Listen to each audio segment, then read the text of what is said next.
చాలా సంవత్సరాలు ఈనాడులో పనిచేసి ఇప్పుడు జాతీయ స్థాయిలో పత్రికా రంగానికి నిర్దేశనం చేస్తున్నటువంటి రిజర్వ్ శ్రీనివాస్ గారు, డాక్టర్ శ్రీనివాస్ గారు, ఈనాటి ముఖ్య అతిథి కృతి శ్రీకాంత, ఇప్పటికీ మేనేజర్తో కలిపి ద్వాదశ భార్య అంతే కదా సీన్ మాధవగడ గారితో కలిపి ద్వాదశ.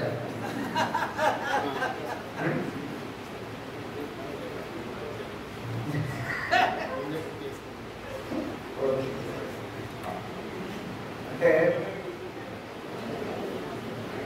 పేరు వాస్తవానికి కలియుగంలో ఉన్నప్పటికీ నేను ధర్మరాజు పాటలు చెప్పినప్పుడు సార్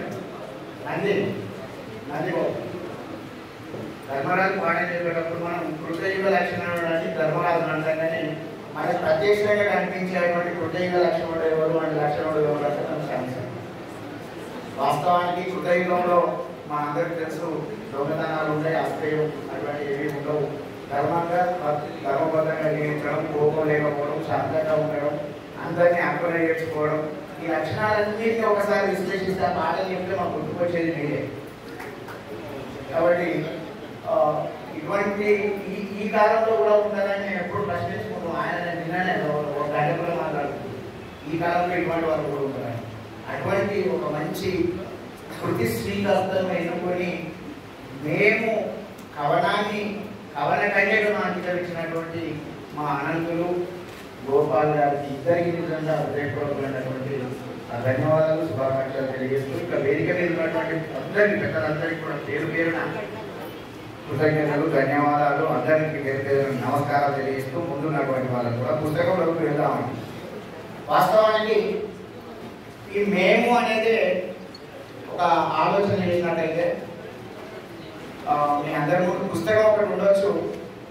ఈ మేములో కొంత దిశన ఉన్నది, దిశనాహంకారము అంటారు పండితులు అయితే, కొంత దిశనాహంకారము అంటారు.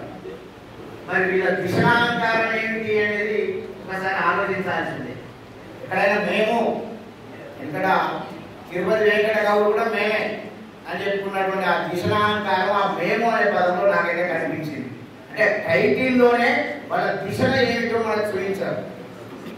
ఏదో దిశన, ఏదో అహంకారం, కవిత్వం రాయడంలో మేమే అనే ఒక దిశన మనకు అక్కడ కనబడుతుంది.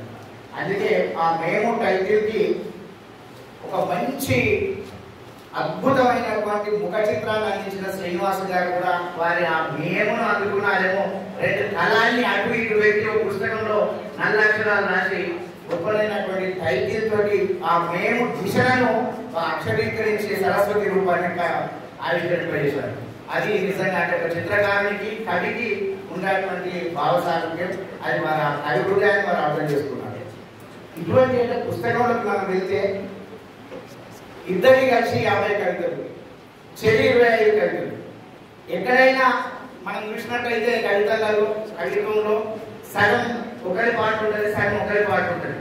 వీళ్ళు సాధించినటువంటి నవ్యత ఏమిటి అంటే ఒక పక్క గోపాల్ గారు, ఇంకొక పక్క అనంతాచార్య గారు. అది ఇప్పటి వరకు నేను చూసిన వాటిలో అది నవ్యమైనటువంటి ఒక కొత్త ఆలోచన అని చెప్పేసి సందర్భంగా చెప్పుకోవచ్చు. అంటే ఒక నవ్యమైనటువంటి ఆలోచన చేసేటువంటి ప్రయత్నాలు చాలా ఉన్నాయి. అంటే సాహిత్య చరిత్రలో ఈ జంట కవులు, జంట రచనలు అనేది కొత్త కాదు. మనం సాహిత్య చరిత్రలో గత కాలం నుండి, చాలా కాలం నుండి జంట రచన చేసేవారు. జంట కవులు అంటే నేను ఒక వాక్యం చెప్తే తను ఒక వాక్యం చెప్పడం అనేది జంట కవిత్వానికి ఉండేటువంటి ప్రధానమైనటువంటి లక్షణం. కానీ ఇక్కడ తనొక కవిత, అనంతాచార్య గారు ఒక కవిత, ఇలా పక్క పక్క చేసుకొని జంట కవులుగా స్థిరీకరించడానికి ఈ మేము అనేది సాక్ష్యంగా చెప్పుకోవచ్చు. గతంలో అయితే నేను ఒక వాక్యం తను ఒక వాక్యం రాస్తే జంట కవిత్వం అనేవాళ్ళు. ఇప్పుడు పక్క పక్క చేసుకోండి. అందుకే జంట కవుల స్థాయిలోకి వాళ్ళు వచ్చారు అని చెప్పేసి ఈ సందర్భంగా తెలియజేస్తూ ఒక్కసారి మనం పుస్తకం నేపథ్యానికి మనం ముందు వెళ్ళినట్టయితే మొట్టమొదటిగా ఈ జంట కవిత్వము జంటగా కలిసి రాసినటువంటి కవితాలు కొన్ని చూసినట్టయితే నయాగార కవులు, తిరగబడు కవులు, దిగంబర కవులు, పైనాంబర కవులు, చేతనావర్తన కవులు. అయితే ఎవరికి వాళ్ళ కవిత్వాన్ని రాసుకున్న సంకలనాల్లో తీసుకొచ్చి అవి చేసి చేసినట్లయితే వీళ్ళు చేసినటువంటి పని సంకలనమే అయినప్పటికీ ఆ సంకలనంలో పక్కపక్క చేసుకుంటే ఒక వాక్యం తర్వాత ఇంకో వాక్యం రాసినటువంటి ఆ సంత అనే ఆ పదానికి సార్థకత చేకూర్చినట్టు దాన్ని ఆలోచించి రోజు ఆలోచించి మేము జంట కౌలం అని చెప్పుకోవడానికి ఆ శబ్దాన్ని సూచించడానికి ఈ పని చేశారేమో అని చెప్పేసి ఈ సందర్భంగా అనిపిస్తూ ఉన్నది. అంటే ఇది వరకు మేమే అనేది ఇంకొకటి ఉంది అండి మనకు సాహిత్య చరిత్రలో ఆ పేరు మరి వీళ్ళు చదివి పెట్టారా వీళ్ళకి తోచింది అనిపించింది పెట్టారా తెలియదు, కానీ మనకి సాహిత్య చరిత్రలో మేమే అని చెప్పేసి మేమే అని శ్రీ శ్రీ ఆరుద్ర వరదరాజేశ్వరరావు గారు ముగ్గురు కలిసి ఒక మేమే అని ఒక దీర్ఘ కవిత రాశారు. ఇదివరకు శ్రీశ్రీ గారు ఉన్నప్పుడు శ్రీశ్రీ గారు ఆరుద్ర వరదరాజేశ్వరరావు గారు ముగ్గురు కలిసి మేమే అని చెప్పేసి ఒక దీర్ఘ కవిత రాశారు. మన పెద్దల స్థాయికి పెద్దలకు అందరికీ ఈ విషయం తెలుసు. అయితే ఈ మేమే నుండి మేము వరకు వీళ్ళు వచ్చారు. దయచేసి నా ఒక్క విన్నపం ఏంటంటే మేము నుండి మనం వైపు పూర్తి స్థాయిలో రావాలి అని చెప్పేసి ఈ సందర్భంగా కోరుకుంటూ వీరి కవిత్వంలో అంటే ఒక తెలుగు సాహిత్యంలోనే కాదు మనకి సంస్కృతంలో కూడా రామిల సౌమిల అని చెప్పేసి ఇద్దరు జంట కవులు మొట్టమొదటి జంట కవులు కనబడతారు. ఇంగ్లీష్లో చూసినట్టయితే షేక్స్పియర్, జాన్ ప్లేజర్, వర్డ్స్వర్త్, కాలరిడ్జ్ ఇటువంటి వాళ్ళు కూడా జంట కవిత్వం రాసినటువంటి సందర్భాలు మనకు కనబడుతూ ఉన్నాయి.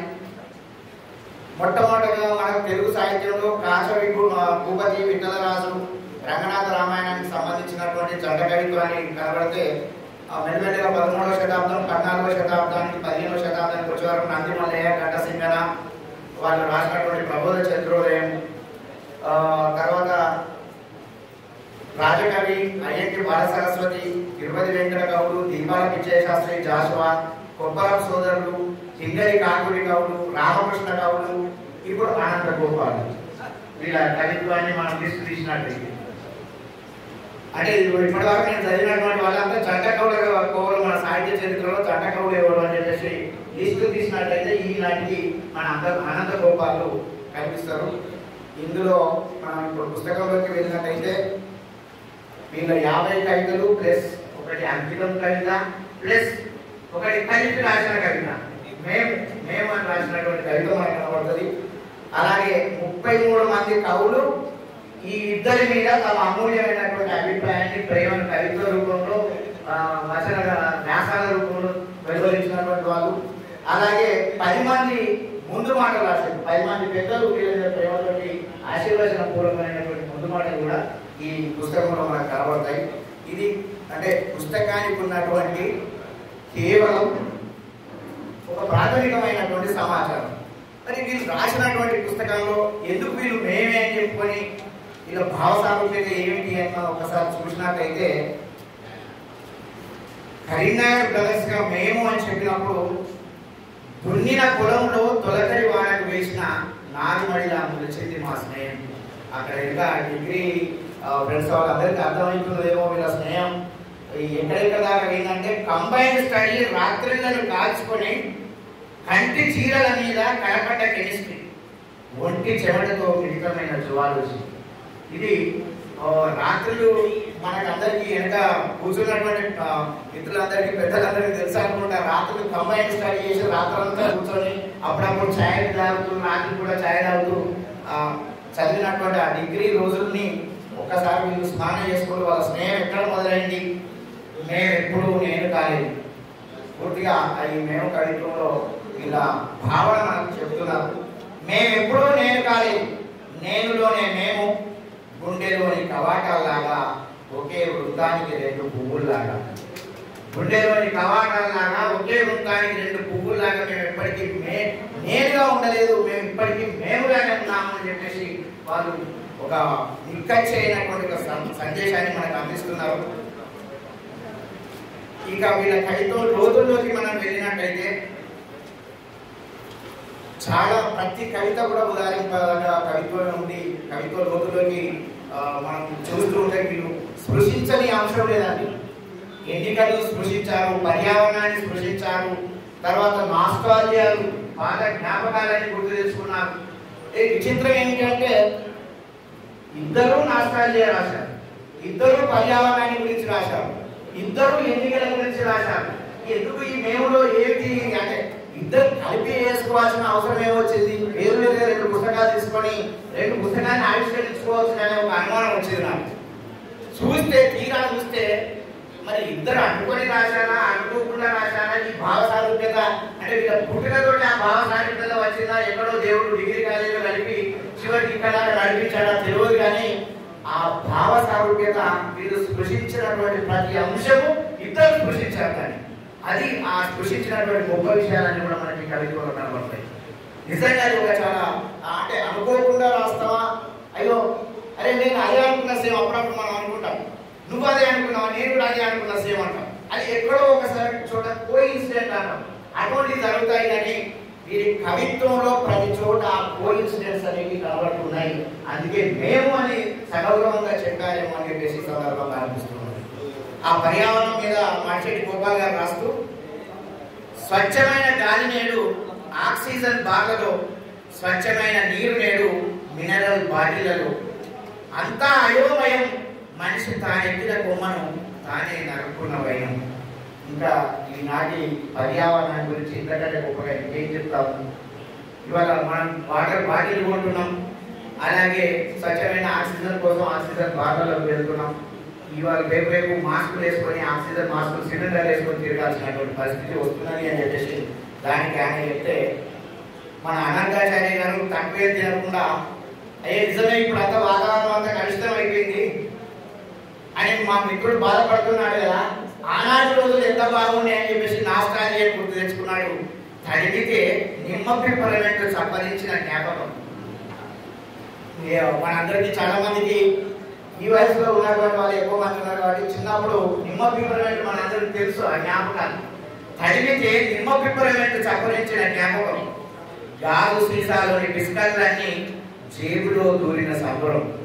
గాజు జేబులో ఇది రుక్కుకొని మనం పరిగెత్తుకొని వచ్చేది. ఆ లావులే పైకి కూడా ఎక్కడ చెప్పండి, ఈ లావులలో జేబులలో రుక్కుకొని పైకి పరిగెత్తినటువంటి ఆ నాస్టాల్జియాను అంటే ఆ పాత రోజులు, ఆ స్వచ్ఛమైనటువంటి ఆ స్వచ్ఛదానాన్ని గుర్తు తీసుకున్నటువంటి సందర్భం మనకు దీనిలో అంటే అనుగుణంగా ఒక మనిషి,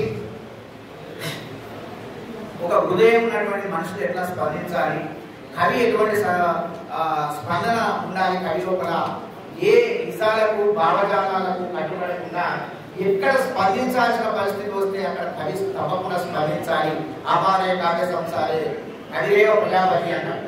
అపారమైనటువంటి కావ్య వృత్తికి కవే నిజమైనటువంటి బ్రహ్మ కాబట్టి ఆయన ఎక్కడ స్పందించాలి, నేను పుట్టి ఉన్నాయనే పుట్టియాలి, లేకపోతే నేను అందంగా ఉన్నాయనే పుట్టియాలి అని అనుకోవడం కాదు. ఏ స్పందన జరిగితే అక్కడ కవిత్వం అనేది వస్తున్నది.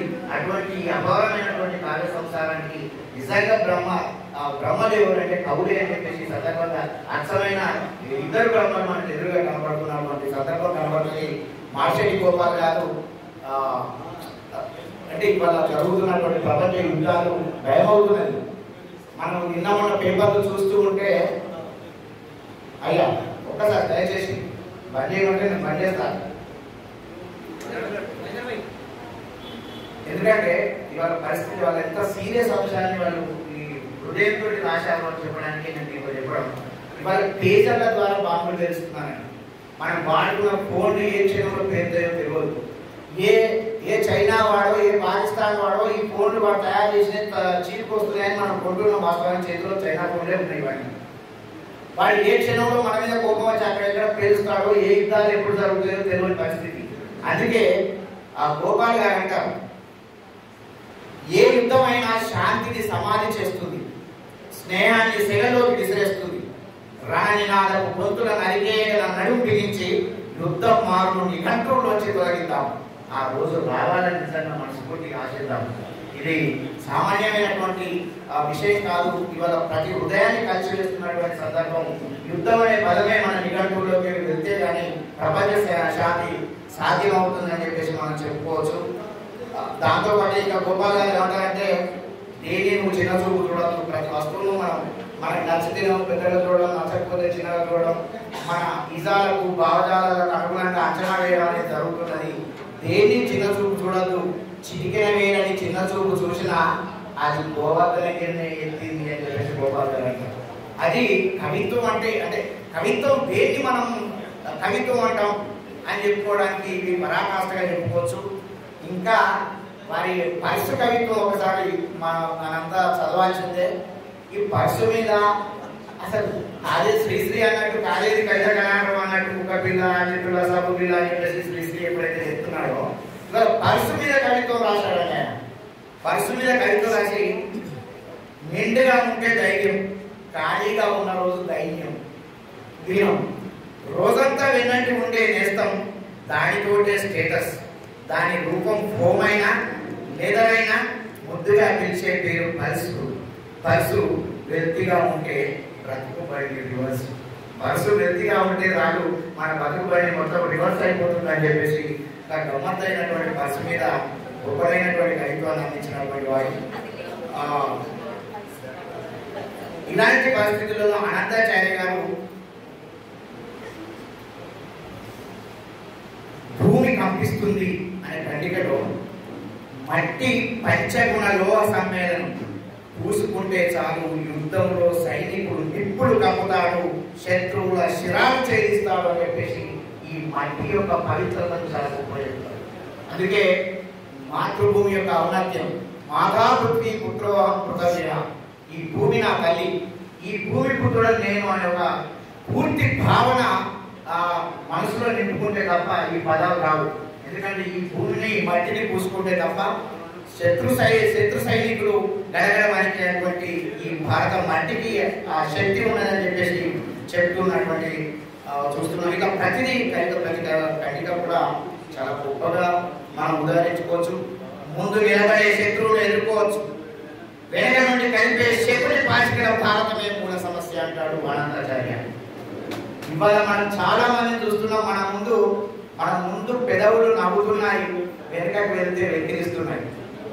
ఇవాళ సమాజంలో అన్ని ప్లాస్టిక్ పువ్వుల నవ్వుతున్నాం మనమంతా, మీదికి మాత్రం బాగున్నామంటే బాగుంటే లేకపోతే మనకి ఇదే కదండి మనిషి అంటే. ప్లాస్టిక్ పెదవులు ప్లాస్టిక్ నవ్వులతోటి సమాజాన్ని గడిపేస్తున్నాం, సమాజంలో ఈదేస్తున్నాం. మొత్తం మనం అదే అదే నిజము, జీవితం అదే అని చెప్పేసి చెప్పలేని పరిస్థితుల్లో బతుకుతున్నాం. కానీ ముందు నిలబడే శత్రువునైనా ఎదుర్కోవచ్చు, కానీ మన వెనుక నిలబడి వెనుక పుల్లలు పెట్టేటువంటి మాత్రం మనం ఎక్కడ గుర్తించలేని ఎదుర్కోలేదు అని చెప్తూ అద్భుతమైన కవిత్వ రాసిండు మన అనంతాచార్య. ముందు నిలబడే శత్రువును ఎదుర్కోవచ్చు, వెనుక నుండి కలిపే శకుని పాచికల భారతమే మూల సమస్య. అసలు సమస్య అక్కడనే. ఎక్కడ సమస్యలు ఉంటాయంటే మనం ఎన్నుకున్నాడే ఎవడో వాడు పుల్ల పెడితే మనం అదే తప్ప ఎవడో ఎదురుగా ఉండి నేను శత్రువు అని చెప్పడంతో మనకి ఏ సమస్య లేదు. మన ఇంటి వాళ్ళతో సమస్య వస్తున్నటువంటి దాన్ని తను చాలా అద్భుతంగా పనిచేస్తున్నాడు. ఒక్క నాస్టాల్జియా మాడిశెట్టి గోపాల్ గారి నాస్టాల్జియా ఒక్కసారి నేను వినిపించి, అమ్మా నాన్నల కళ్ళు కప్పి ఈత నేర్చిన, చెరువు మత్తడిలో జారిపడిన, చెంగల్లో పూదండ పద్యం, చేతిలో వెన్నముద్దగా మిగిలిన బాల్యం అంటారు. బాల్యం ఇంతకంటే గొప్పగా అంటే మేము చదువుకున్నప్పుడు చేత వెన్నముద్ద, చెంగల్లో పూదండ, శ్రీకృష్ణ నేను చేరిపోతూ అని చదువుకునే వాళ్ళం. అటువంటి నాస్టాల్జియా బాల్యపు స్మృతులను గుర్తుకు తెచ్చుకుంటూ అమ్మా నాన్నల కళ్ళు కప్పి ఈత నేర్చిన, చెరువు మత్తడిలో జారిపడిన, ఎక్కడ కూడా ఈత లేకపోతుందండి.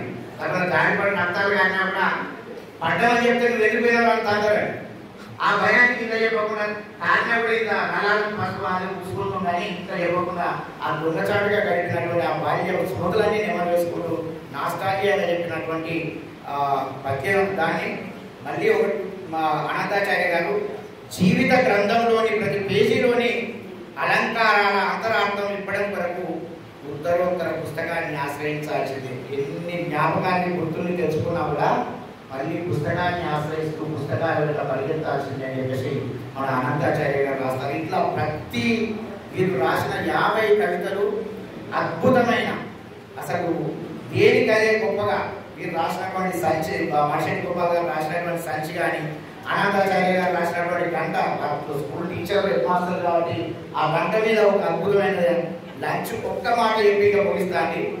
లంచ్ బెల్ కొడితే టిఫిన్ వాసనలు మైదానం నిండా ఆక్రమిస్తాయి. ఇది టీచర్లు అనే ప్రతి ఒక్కరికి అది అనుభూతిలోకి వచ్చేటువంటి అంశం. లంచ్ బెల్ కొడితే టిఫిన్ వాసనలు మైదానం నిండా ఆక్రమిస్తాయి. బాక్సుల్లో అమ్మల పాక కళా నైపుణ్యం పిల్లల పెదాల మీద రుచి చిరుకలుగా నర్తిస్తాయి అని అనంతాచార్య గారు అంటే సంచి అనే వారు మళ్ళీ బడికి ఆ బడి సర్జరీ గుర్తు తెచ్చుకుంటాం. ఇది ఎంత విచిత్రం. పక్క పక్క ఒకరు బడి గురించి రాస్తే ఒకరు బడి సర్జరీ గురించి రాస్తారు, ఒకరు పర్యావరణం గురించి రాస్తే ఒక బాల్యంలో నాకు ఇంత మంచిగా ఉంటాయని రాస్తారు. అంటే ఇంత అంటే ఏడ్చి కూర్చి పక్క పక్క కావాలని వేసుకున్నారా అనిపించేంత గొప్పగా దీన్ని తీర్చిదిద్దారు. బడికి వెళ్ళే విద్యార్థుల భుజాలపై వేలాడే జ్ఞానకోశం, సరుకులను మోసుకొని వచ్చే కూలీ లేని బట్ట పేగులతనం, అది సంచికి మనిషికి విడదీయరాని అనుబంధం, అన్నకోశం మనోమయ కోశం, ఏదైతేనే జీవితానికి ఊపిరి పోసే మొదటి సంచి గర్భసంచి. మనిషి జీవితం నుండి బయటపడేటువంటి మొదటి సంచి గర్భసంచి అని చెప్పేసి చాలా గొప్పగా వీళ్ళ కవిత్వాన్ని మనం చెప్పుకోవచ్చు. ఒక్కటి మాత్రం ఈ దీంట్లో చెప్తూ వీళ్ళకి అభినందన చెప్పినటువంటి కవులలో ఒకరిద్దరి మాత్రం చెప్పి నేను వివరిస్తాను, ఎందుకంటే సమయం చాలా. దీంట్లో ఒక్కటి అన్న చెప్పుకోవాల్సింది కొత్త లోకంలోకి అని చెప్పేసి రిటైర్డ్ అయిన తర్వాత కొత్త లోకంలోకి అని చెప్పేసి అన్నవరం దేవేందర్ గారు ఒక గమ్మత్తైన కవిత్వాన్ని రాస్తాడు. ఒకరు మాటలను మానేరు ప్రవాహం చేస్తారు, ఒకరు మాటలను మానేరు ప్రవాహం చేస్తారు, ఒకరు పలుకులను కోనేరులో పునీతం చేస్తారు. ఒకరు మా గోపాలుడు, మరొకరు మహా అనంతుడు.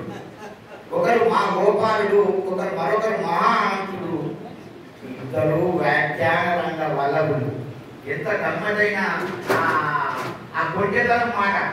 వ్యాఖ్యాన రంగ వల్లభులు అంటారు. ఆ కొంటెతనం యొక్క విశ్లేషణ చేస్తే ఇక ఆ కొంటెతనంతో చేసిందా లేకపోతే ఆ ఉస్మానాబాద్ మధ్యతనంతో వచ్చిందో నాకు తెలియదు, కానీ నేను అక్కడే ఆలోచిస్తున్నాను. కానీ మా గోపాలుడు, మరొకరు మహా అనంతుడు, ఇద్దరు వ్యాఖ్యాన రంగ వల్లభులు. ఇంకా ఇంకా ఇంకా ఏమంటారంటే ఇద్దరు నిరంతరం మైకుల్లో మాట్లాడి తలకాయలు కలాయి పూసిన మెరుపులయ్యాయి అంటాడు. మనందరూ తెలుసు కలాయి పూసిన మెరుపులు ఆడ మనకి ఎదురుగానే కనబడుతున్నాయి కాబట్టి అంటే తనని కూడా గుర్తు తెచ్చుకోవాలి, దేవన కూడా గుర్తుకు రావచ్చు. అప్పుడు అది రాసినప్పుడు ఎందుకో నేను చెయ్యి పైకి పోయిందో ఏమో, ఆ పైకి పోయింది సంటనే ఆడికొచ్చింది కలాయి పూసిన మెరుపులు అయ్యాయి అన్నాడు. అది ఎంత స్వీయానుభవం ఉంటే తప్ప అంత గొప్పగా పండదు కవిత్వం. అందుకే ఆ స్వీయానుభవం కంటే ఇతర అద్భుతమైనటువంటి కవిత్వాన్ని గోపన్న రాస్తే ఇక మిగతా అందరూ పెద్దల కవిత్వాన్ని ఉదాహరించే ముందుగా ఒక్కసారి శ్యామ్ సార్ కవిత్వాన్ని మీలోకి తీసుకున్నట్టయితే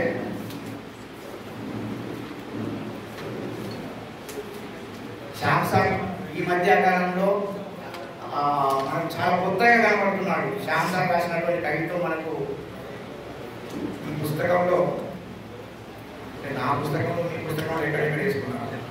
నాకు కమ్మనిచ్చేనండి వీళ్ళు పుస్తకం ఇయ్యలే, నాకు కమ్మనిచ్చారు.